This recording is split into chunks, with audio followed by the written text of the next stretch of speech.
Tu restes à jamais dans nos cœurs. Ton souvenir restera à jamais gravé dans nos cœurs. Repose en paix. Que la terre te soit légère. À mon ami, mon frère, mon époux bien-aimé, que les anges te reçoivent. Repose en paix près de Dieu. Ce sont tant de discours, tant de phrases pour accompagner des morts.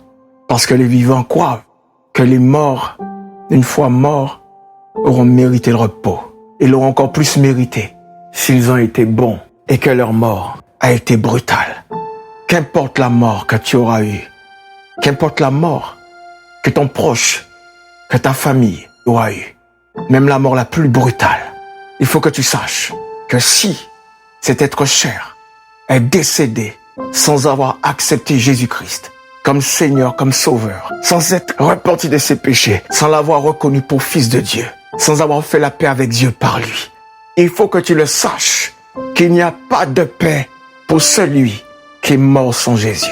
Qu'importe le bon vivant qu'il aurait été, qu'importe le bien qu'il aurait fait, qu'importe la condition dans laquelle il aurait quitté la terre, qu'importe les atrocités qui auraient été commises contre sa personne, il faut que tu le saches que le seul nom qui a été donné par Dieu, par lequel nous devons être sauvés, le nom de la réconciliation, le nom du pardon, le nom de la paix avec Dieu, le nom de l'adoption, c'est le nom de Jésus-Christ.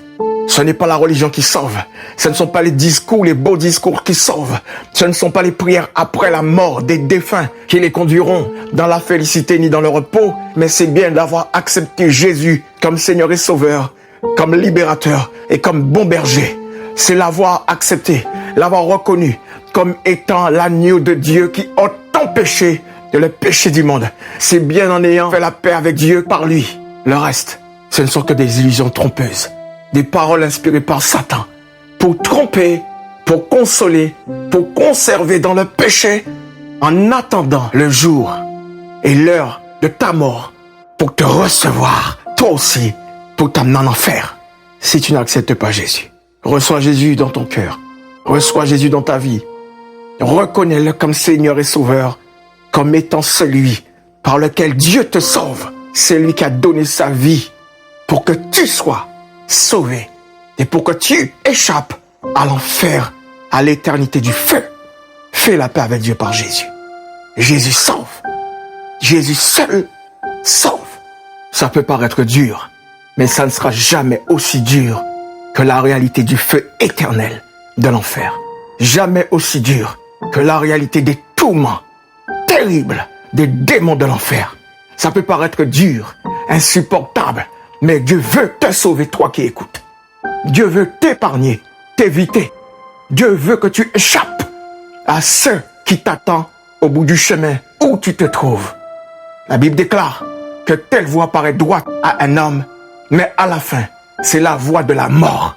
C'est la voie du séjour des morts. C'est la voie de la géhenne, du feu éternel, avec Satan et ses anges. Tu es averti. Ne te laisse plus tromper par Satan.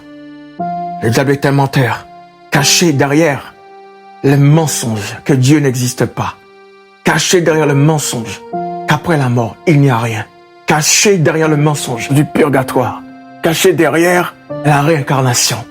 Caché derrière, après la mort, nous sommes des étoiles. Nous allons errer dans le bonheur, dans un lieu merveilleux. C'est faux! C'est le feu éternel sans Jésus. La religion ne sauve pas.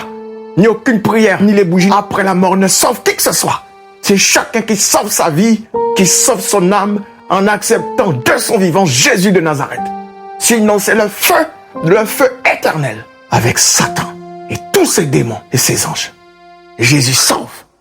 Jésus seul sauve.